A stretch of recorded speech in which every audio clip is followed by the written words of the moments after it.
All systems go. Clear for liftoff.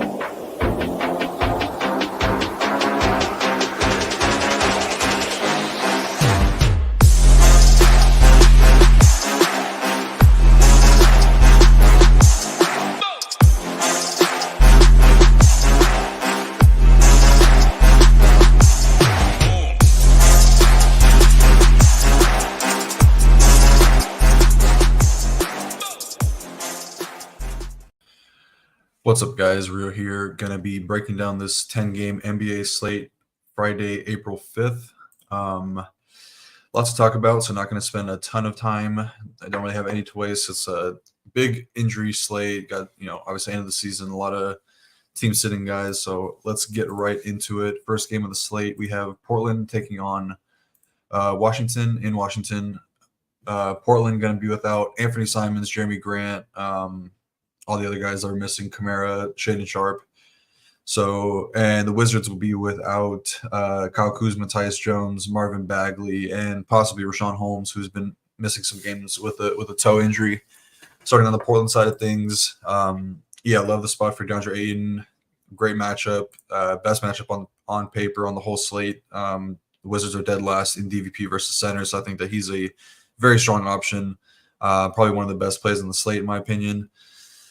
I think both Scoot and Ben are really good plays, even at these price tags. I would probably still want to be max one of those two guys. I think that they eat into each other a little bit too much. I mean, I think with the ownership discount on Scoot being a little bit lower, then I'm probably leaning Scoot here, even though I think that Ben has much higher upside. We've seen multiple 50-point games out of him, but I just think that they really want to get Scoot going towards the end of the season. So I think that he's probably the better play of the two right now. It looks pretty good too. I mean, the assist numbers have been up. He's scoring much better lately. I don't think you're worried about anybody defensively on the Washington side of things. So, yeah, he looks like a pretty good option tonight. And then Jabari Walker, 5.5K. I mean, bumping price tag, but I mean, he played 42, 40, 35 minutes in the last three games. Got 22 rebounds last game. Didn't shoot the ball that well, but still took 17 shot attempts. So, I mean, that's really hard to ignore. I think that this is, obviously one of the better matchups for him. Best matchup just all around for anybody playing Washington, but especially guys that score around the basket. So I think that he could still post a really big upside game here at 5.5K on the Washington side of things. I mean, it's really just Jordan Poole for me. Denny Avdia got ruled in, but I think the matchup's much better for Jordan Poole. Going to see a lot of Scoot Henderson defensively. Ball handling role has been really good for Poole lately. I think that 7.4K is a totally fine price I pay for him. And then if Rashawn Holmes misses this game, then I think we go right back to Tristan Vukovic. He got talked up pretty nicely by the coach, so I think that he's pretty locked into playing some minutes either way, but maybe a little bit more upside from a minute standpoint if Holmes were to miss, and we like attacking DeAndre Ayton with opposing centers, so I think that he'd be a great play. Next game, OKC versus the Indiana Pacers. OKC going to be without SGA and Jalen Williams, so we kind of know what to expect from them. Probably going to see a starting lineup of Josh Giddey, Chet Holmgren, Lou Dort, Aaron Wiggins, and Cason Wallace. And then Pacers, really only noteworthy injury news on their side of things is Miles Turner is listed questionable with the finger injury. If he misses, we'll see Jalen Smith re-enter the starting lineup. As it stands right now, I don't really have a ton of interest in this game. I think that the game environment itself should be pretty good. These are two teams that play pretty fast and pace. But the OKC Thunder are definitely spreading out their rotation pretty deep right now. So it doesn't really make any of these guys must-haves. I think that Giddey is probably the guy I'm most excited to play. Even at 7.5K, we've seen him have a ton of success in recent seasons with SGA off the court. He's had multiple triple-doubles, 60-point upside, and a matchup against the Pacers is definitely a good one for a player like him. Pacers are dead last in pick-and-roll defense this season. I love the matchup for Chet. If Miles Turner were to miss, I think that even if Turner's in, he looks like a pretty solid option. But I wouldn't say a priority by any means. I think that center is pretty strong tonight, so I'd probably want to find the money to get up to Ayton if I'm choosing between the two. But totally a fine option at 7.3K for Chet, but would really like the matchup if Miles Turner were to miss. And I think that Wiggins is pretty solid, probably my favorite of the secondary pieces. I think that they just want to get him going as well. They talked about wanting to get these secondary guys a little bit more confidence heading into the playoffs. I think that Wiggins is a guy that they're kind of honing in on. So I think that he's pretty safe from a minute standpoint. Indiana side, really just Siakam and Halliburton for me. I don't think that either of these guys are priorities by any means. I think the matchup is a little bit tougher for Halliburton. Going to see two pretty solid on-ball defenders. Lou Dort, Casey Wallace are very, very solid on-ball defenders. But what is encouraging, the Thunder do need to win games right now, and we saw Halliburton get up to 37 minutes. He hasn't played that many minutes in a game in quite some time. Got up to 38 against Golden State earlier in March, but really been kind of limited to around the low 30s. But he's kind of rounding into form, taking more shots. Got 22 shots last game against Brooklyn, put up 14 threes. The assist numbers are always pretty solid for him, but he's scoring the ball nicely right now, 24, 27, and 21 in his last 3 games. So I think that he's a pretty solid option, even at 9.4K. Definitely has huge upside if the minutes are going to be there, and this is a fast-paced game, so I like it for him. Siakam is never a guy I'm too excited about playing. Always comes in pretty high owned. Never really kills you. Had a couple games, in the 50s, but for the most part, he's going to be in the low 40s. So I'm okay getting away from him. And then if Jalen Smith is starting for Miles Turner tonight, I would really like the spot for him. We've seen OKC get beat up on the boards by opposing centers, so he'd be a pretty strong value play with some upside. Next game, Orlando versus Charlotte. This game is pretty much a full fade on the Charlotte side of things in particular, but Orlando doesn't look too enticing. I think the only guys that I would really keep in my player pool, excuse me. Oh, I got a sneeze coming on. I think it's Paulo, Franz, and Wendell Carter. I would be max 1 Paulo and Franz, and then Wendell is just a kind of a GPP play for me. Been playing pretty good lately, 34, 49, and 42 DK points in his last 3 games. I mean, this is definitely a spot to attack. Probably the third or fourth best spot on the slate for opposing centers. So I think that he's pretty interesting. Next game, Boston versus Sacramento. Boston really not playing for much right now. They already ruled out Derek White and Jaylen Brown. So we're going to see extended minutes from guys like Peyton Pritchard, Sam Hauser. Obviously going to see more usage to go around to Tatum, Porzingis, Drew Holiday, Al Horford type of guys. But Boston's locked into the number 1 seed right now. So I don't think that you're really rushing to play these guys because I think that the minutes could be pretty modest for them. I think they'll probably get the secondary guys a little bit more run. So I think that the guys that you're considering in this game, I mean, Tatum is obviously a great spend up at 9.7K. I would not call him a priority by any means. I think that there are some better spots, but he's definitely solid. Matchup's really good for Porzingis. I don't think you really need to go there for Drew or Al Horford. And then Pritchard, he's been really good as a starter lately, even coming off the bench. Probably going to see around 30 minutes tonight, and he's always been a really solid fantasy point per minute producer. Now that the price is down to 4.6K, I think that he's a really strong value option and looks to be decently low owned tonight. So got that going for him. And then Sam Hauser, we've seen the Kings kind of give it up to 3-point shooters at times, but shooting is very high variance. We've seen him in the teens scoring from a fantasy perspective, and then we've seen him get up to like the 40s. So it's kind of the range of outcomes is really wide for a guy like Sam Hauser. Sacramento side of things, Sacramento needs to win every game from here on out to stay in that 6th seed or even move up a little bit. So they're going to play Sabonis, Fox, Keegan Murray. They're going to play these guys a ton of minutes. I think that on a big slate like this, I'll probably be max 1 Sabonis and Fox, and I think that I'm have a slight lean on De'Aaron Fox tonight. Never too afraid about attacking this matchup, even though I do respect Drew as an on-ball defender. The Celtics are bottom 5 in pick and roll defense this season, and Fox has had pretty good success this matchup earlier this season. So I think that he's a pretty solid option at 9.1K.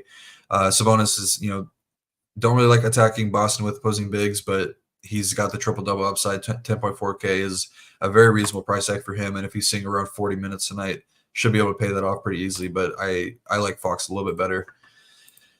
Next game, Detroit versus Memphis. This is a game you're definitely going to want to have pieces of, mainly on the Memphis side of things, because I'm not going to list all the guys that they have out, but pretty much their entire roster is out, so they're going to suit up 8 guys tonight. They're even dusting off Xavier Simpson, who, if you remember from the early COVID NBA days, he was with OKC playing 45 minutes a night at the end of the season. I don't think he's going to play it tonight, but this team will definitely be running out a very short rotation, so I think you're going to have exposure to this game regardless.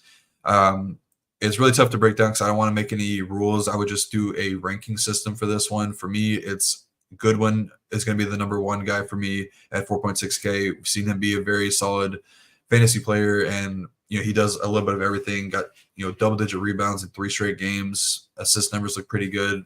The scoring numbers are not great, but if you're telling me I'm getting a double-double from a guy at 4.5K or 4.6K with possible triple-double upside, then yeah, he's probably my top option. I think Laravia is probably right behind him because he's very similar, been a very solid fantasy producer when he's getting around 30 minutes, which we should probably expect from him tonight. Probably gets upper 30s. So he would be number 2 for me. Gigi Jackson would be number 3. I think Scottie Pippen probably number 4.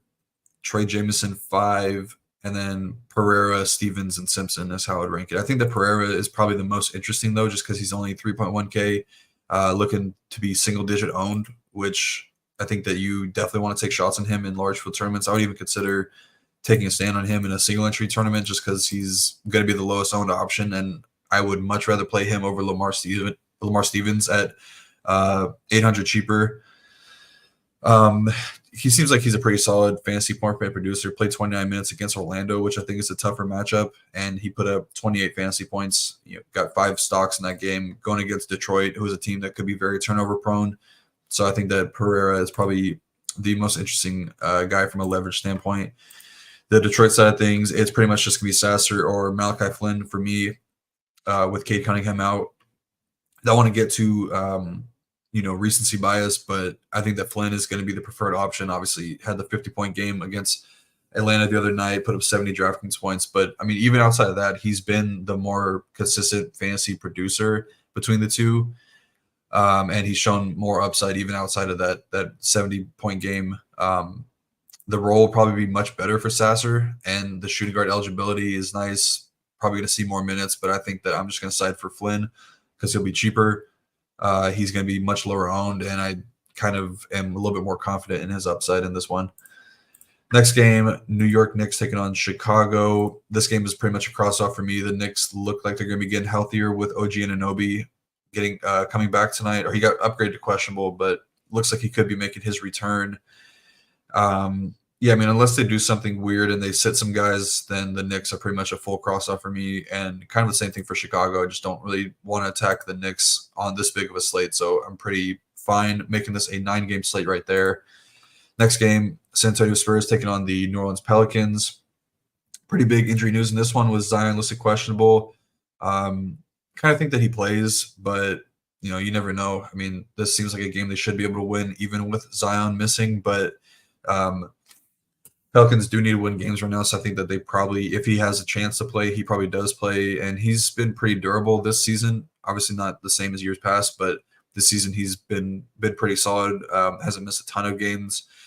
So I think that he plays. It's a finger injury. He's not a guy that's going to be taking a bunch of jump shots, so he's just going to be around the rim, and I don't think that you really need to worry too much about the finger for that. I don't know how bad it is, but I think that he plays tonight, and definitely have interest in him.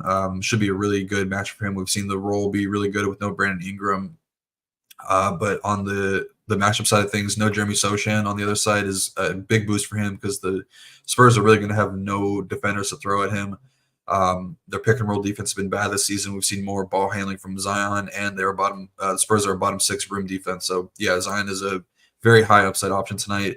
I think CJ is pretty good too, even if Zion is in, because the Spurs are bottom 2 in DVP versus point guards this season. But if Zion misses, I think that he probably becomes one of the better mid-tier options. I think Trey Murphy would be a really good play. We've seen the Wings beat this San Antonio team. We've seen the Spurs be able to give up a ton of threes at times, so know that Murphy can get hot. I think I'm not really messing with these secondary guys like Herb Jones or Jonas Valanciunas on this slate unless we get news that Zion were to be out. But that would bring Najee Marshall into play. That probably bring Larry Nance Jr. into play more. Maybe they do something weird and start like Jeremiah Robinson Earl. I doubt it, but yeah, just really Zion and CJ for me. Maybe Trey Murphy mixed into some large field tournaments, and then San Antonio side of things, think that Wemby is probably one of my favorite spend ups tonight. Really small sample size, but with this current iteration of the Spurs roster right now, Wemby has a almost 36% usage rate, almost averaging 73 DK points per 36 minutes. I think that's pretty on par with where he's at this season in terms of fantasy point per minutes. He's just been elite, like right around 2 fantasy points per minute. Just obviously has the blocks upside. He's got the triple double upside. I don't need to tell you how good of a play he is, but yeah, I think that bump him up in your runs. I think that he's a totally great option tonight. I think that Trey Jones is really solid as well.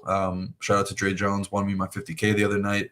But yeah, I mean, a smaller sample than Wemby's, but he has a pretty solid usage rate, 24%, massive 56% assist percentage, and he's averaging 66.5 DK points per 36 minutes. Now, this is like a 30-minute sample size, so I don't want to read into that too much. But I mean, we saw last game put up the triple double, played 32 minutes.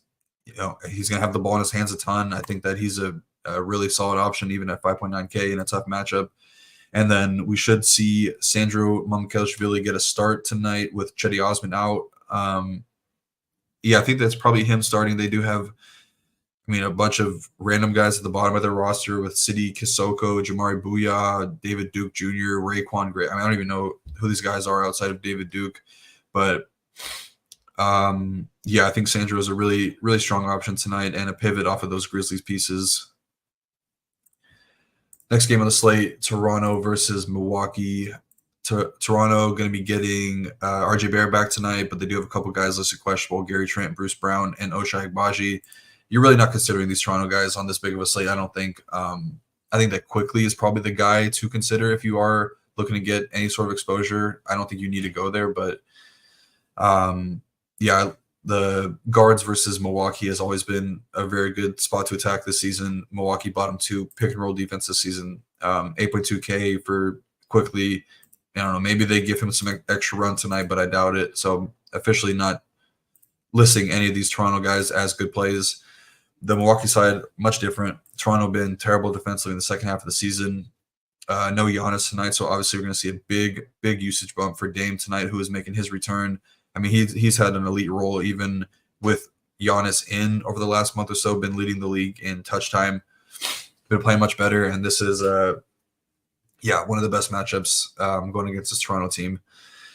Chris Middleton, very similar, going to have a big usage bump. I think the matchup is a little bit tougher. 7.5K is a pretty tough price to pay for Middleton. I think that he's much further behind the my list on this team, and really just the whole slate in terms of priorities tonight. I don't think that I'm probably going to get too much of him. Bobby Portis, I think, is really strong at 6.6K, and he doesn't look too out of hand from an ownership perspective. We've seen him have really good numbers with Giannis off the court this season, so I think that he's a very strong play against, very, very easy matchup against, Kelly Olynyk and some of these other centers that are going to run out there at him. So I think that he's a great option tonight. And then the secondary guys, not really messing with them. I think that Brook Lopez, I don't know, maybe you get random 40-pointer out of him. Probably not, but yeah, the matchup's good. I think the Beasley, Pat Con, Crowder are a little bit too expensive when you consider all the Memphis guys that are priced right around them, so not going to get to any of them. Next game is Miami versus Houston.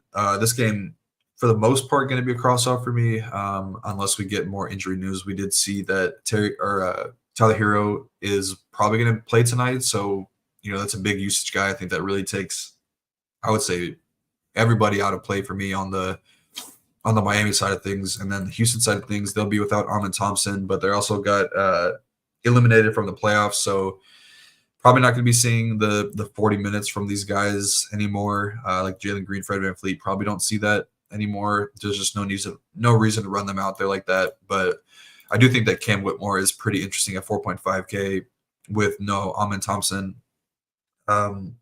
Be interested to see if they go to him in the starting lineup. If they do, I think that he's a pretty strong value option. But either way, coming off the bench, he's got really big upside, so I'd be okay getting to him.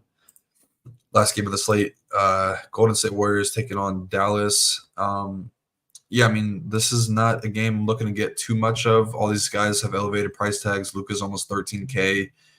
There's probably enough value to get to him tonight. I don't think that we really need to. Matchup is pretty tough for him going against Kuminga, who's going to be making his return tonight. Andrew Wiggins playing really good defensively right now.